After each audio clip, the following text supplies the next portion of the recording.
Assalamualaikum warahmatullahi wabarakatuh.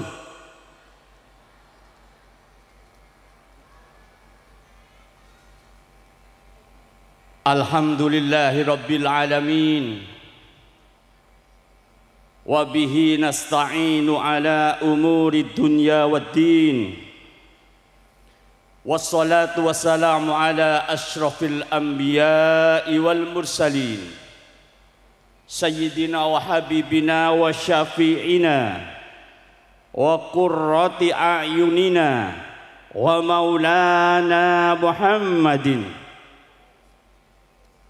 wa ala alihi wa ashabihi ajma'in. Amma ba'du. Hadratal mukarramin, para alim, para ulama, dan tokoh masyarakat, para bini sepuh, khususnya Al-Mukarram Kiai Haji Athaullah Busiri alladzi sami'na wa ata'na. Juga tidak lupa yang saya hormati dan juga saya takdimi Kiai Haji Ihsan Busiri yang juga saya hormati. Juga tidak lupa Kiai Haji Akhror yang juga saya hormati. Wa alal akhas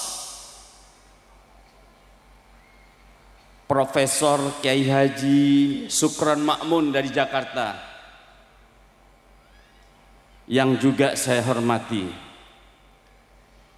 Semua alumni yang pada saat ini hadir dan semua santri yang berada di sini, tengah-tengah ini, wali santri yang saya tidak bisa sebut satu persatu, yang juga saya hormati. Pertama sekali, marilah kita memanjatkan puja dan puji syukur kehadirat Allah Subhanahu wa taala yang telah melimpahkan rahmatnya kepada kita semua, sehingga pada malam hari ini kita hadir di sini untuk bersama-sama menyaksikan acara Lailatul Musamahah yang pada malam hari ini sudah yang ke-65. Salawat serta salam semoga tetap dilimpahkan kepada junjungan kita Nabi besar Muhammad sallallahu alaihi wasallam.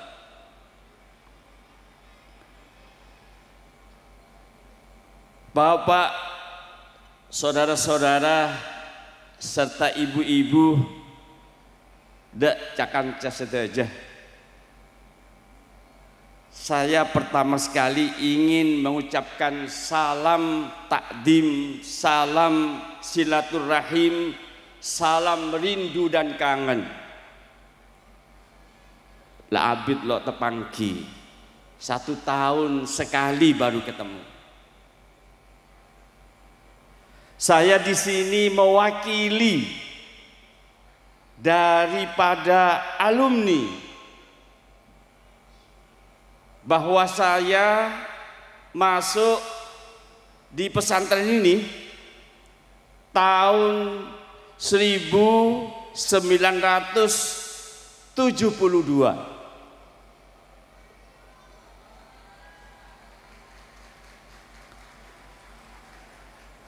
mungkin banyak sekilo lahir tadi Pak. Santri saya nyarahnya mungkin kilo lahir 1972 setelah saya tamat SD, lalu dikirim oleh orang tua saya untuk mondok di Asri Rojiah ini selama 7 tahun. 1979 saya keluar melanjutkan kuliah, yaitu di IAIN Sunan Ampel Surabaya. Alhamdulillah sekarang sudah maju, tidak seperti dulu. Kalau dulu di zaman saya tahun 1972 ki ada listrik, ki ngangkui lampu telpek, aduh mong gulaku mong elong nikai pesenikah celeng Pak. Mutolaah juga begitu, pakai lampu telpek. Kalau sekarang sudah terang benderang seperti ini, Masya Allah, bersyukurlah yang mondok pada saat ini karena fasilitas sudah lengkap. Dulu saya hanya mandi saja, masih 60 beler, kurang lebih 500 meter dari pondok sini nih. Dek tangsi, tidak hanya mandi, cuci-cuci sampai ke sana. Air sulitnya bukan main. Itu pun berebut satu dengan yang lain. Luar biasa. Pada saat saya itu sungguh perjuangan ketika mondok di sini. Sekarang masak sudah ada rice cooker. Dulu masak itu ngangkui polok kompor itu. Kalau makan sekarang ini sudah pakai piringan, pakai sendok. Dulu tidak pakai. Dari polok langsung etongep di atas talam pas egeris empat.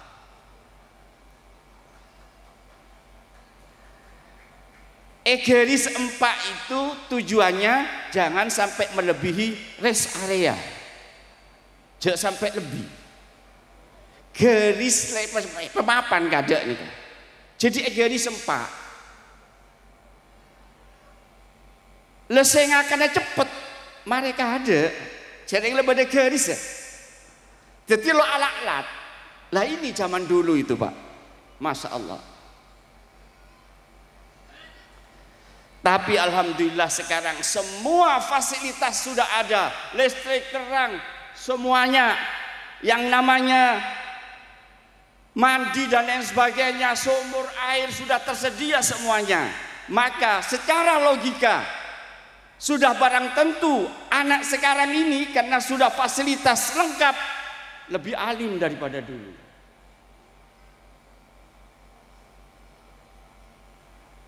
Saya masih ingat Dabuna Muallim nikah dari ngutip dari Kiai Sidogiri. Cong, jek ngecok nang pondok ya. Mau ngecok jarum nang pondok, nang Roma ngecok jarum. Semua santri pada zaman dulu itu dengar, sampai sekarang ini dengar. Artinya ini menanamkan akhlak kepada santri-santrinya bahwa jangan sampai mencuri di pondok, karena kalau mencuri hanya sepotong jarum saja di rumahnya akan lebih besar lagi, yaitu pas ngicok jarum. Akhirnya alhamdulillah dari pondok Asri Rojiah diraksa oleh Allah Subhanahu wa taala, dijaga oleh Allah Subhanahu wa taala karena penanaman akhlak dari al-muallim.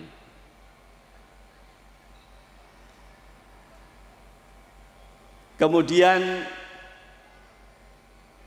saya ingin menyampaikan pengalaman bahwa tatkala kita belajar di sini,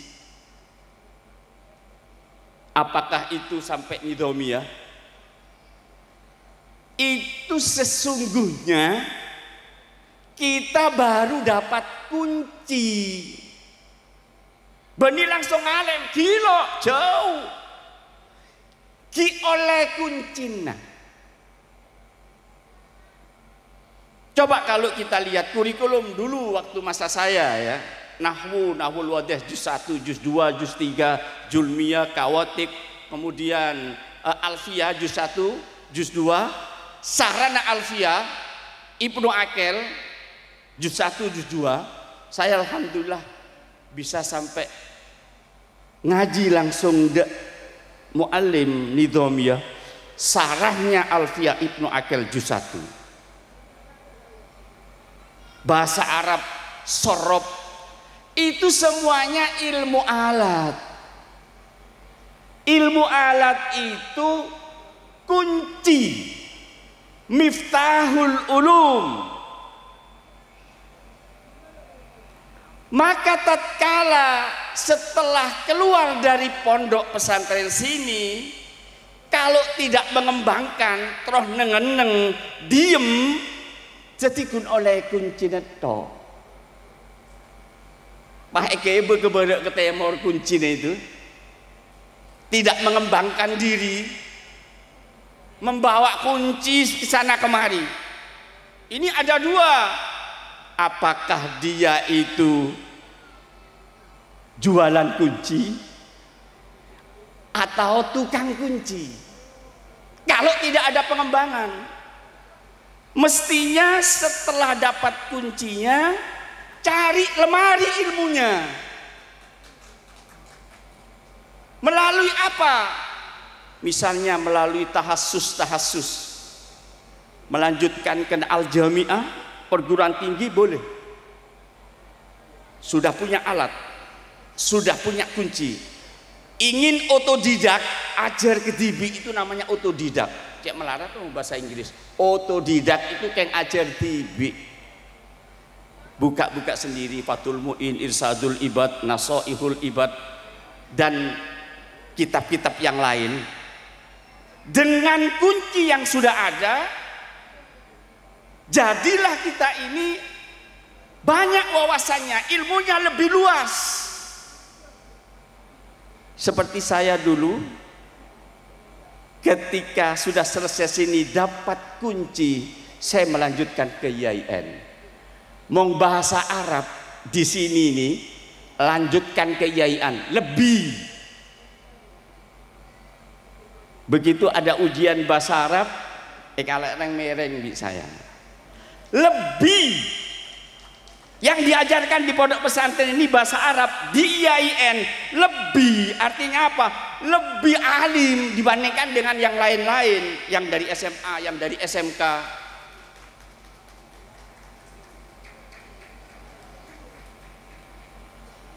Akhirnya apa? Saya dapat 100, coba 200, sekarang dapat 200. Ada salahnya sekali.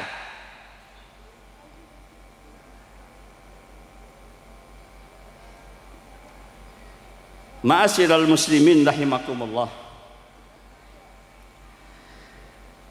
Kemudian setelah dapat mengembangkan diri oleh ilmu, apakah itu melalui sekolah lagi, apakah itu melalui otodidak, ajar tibi dari kitab, ingat, belum selesai. Karena apa? Godangnya ilmu itu di tengah-tengah masyarakat. Kunci dapat dari pondok, membuka lemari ulumul Quran wa ghairihi. Setelah dapat ilmu, belum selesai. Diuji ilmunya ini di tengah-tengah masyarakat. Maka dari itu hati-hati kalau sudah memiliki ilmu yang luas. Itu ada pepatah mengatakan at-tariqatu khairun minal madah. Cara penyampaian itu lebih baik daripada materi itu sendiri. Kalau keliru kita menyampaikan kepada umat, kepada masyarakat, gagal kita mengajak umat atau masyarakat itu. Jadi cara penyampaian itu lebih penting. At-tariqatu ahammu minal madah.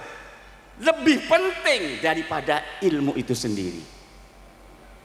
Oleh karena itu maka tatkala di tengah-tengah masyarakat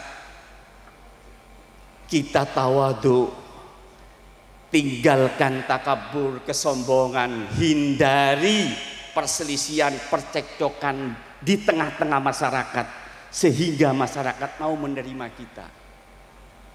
Jak ke barat ke timur lenteng tasbih sajadah 6 meter karena dari pondok belum diuji di tengah-tengah masyarakat. Kalau diterima di tengah-tengah masyarakat, maka ujiannya dari pondok berarti sudah betul. Jadi ujiannya di tengah masyarakat. Oleh karena itu saran saya, setelah tadi menguasai ilmu, coba itu masuk, menyelam, gabung di tengah-tengah masyarakat. Bodo masjid, masuk ke masjid. Jadi takmir memang bisa. Ada madrasah-madrasah, masuk di situ, gabung di situ, menyelam dengan masyarakat, manfaatkan ilmunya. Di PKK ibu-ibu ada majlis taklim dan lain sebagainya, masuk di situ. Berikan ilmu itu kepada mereka di tengah masyarakat. Kalau sudah diterima berarti berhasil. Karena ujian daripada kita mondok di sini itu di tengah-tengah masyarakat.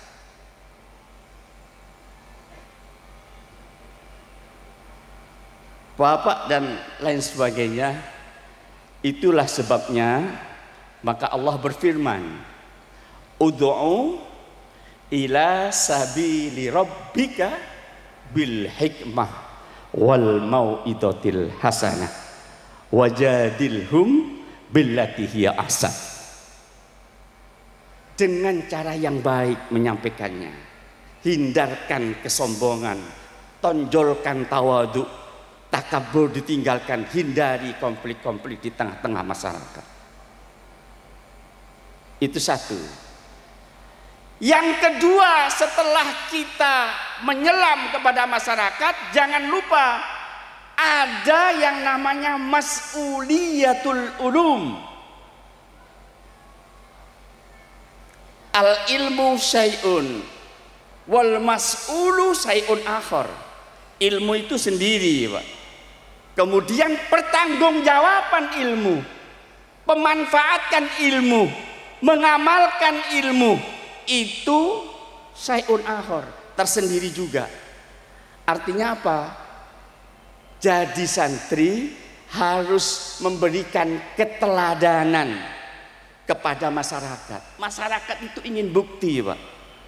Memberikan ilmu ke sana kemari, ceramah ke sana kemari, itu dilihat oleh masyarakat. Gimana sih sikapnya? Mas'uliyahnya bagaimana sih? Dia mengamalkan atau tidak? Bermanfaat atau tidak? Sebab ilmu itu kita ditanya, Pak. Wa min ilmin bima amila bihi. Ada 4 itu ya. Dari ilmu itu harus dinyatakan. Oleh karena itu lebih baik jadi mantan santri daripada mantan penjahat daripada mantan santri. Kalau mantan penjahat berarti dia sudah insaf. Tapi kalau mantan santri, naudzubillah. Oleh karena itu ada yang tidak mau mengamalkan ilmunya itu, ilmunya tidak bermanfaat, ilmunya tidak mau diapalkan. Berapa banyak kita lihat ada hakim diadili, mestinya hakim itu mengadili kok malah diadili. Banyak tak Ki? Jaksa itu kok dituntut, jaksa itu tugasnya menuntut orang yang salah kok malah dituntut. Ini karena mas'uliyatil ulum, pertanggungjawaban keilmuannya tidak jalan. Kok ada polisi disidik, mestinya polisi itu tugasnya menyidik seseorang yang salah, kok dirinya sendiri disidik. Mas'uliyatil ulumnya tidak jalan, tidak diamalkan ilmunya, tidak bermanfaat ilmunya.